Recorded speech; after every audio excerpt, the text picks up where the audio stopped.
台语字真趣味，相信啊，桥头搁串楼，台语安尼写，桥头搁串楼。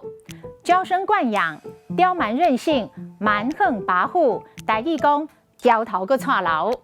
这是一个负面的形容词，一般用来形容少女查某囡仔伤娇、风性歹气，卡袂着到翘头使性地。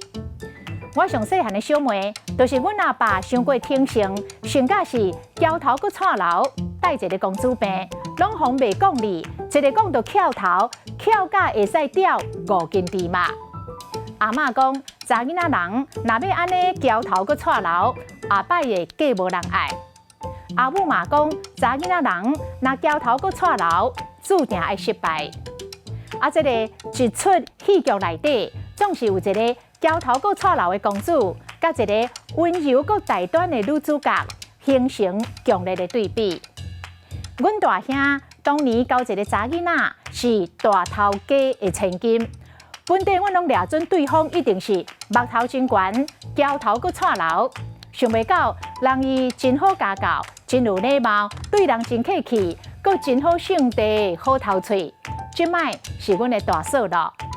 今仔日的台语字桥头搁串楼，实在真趣味。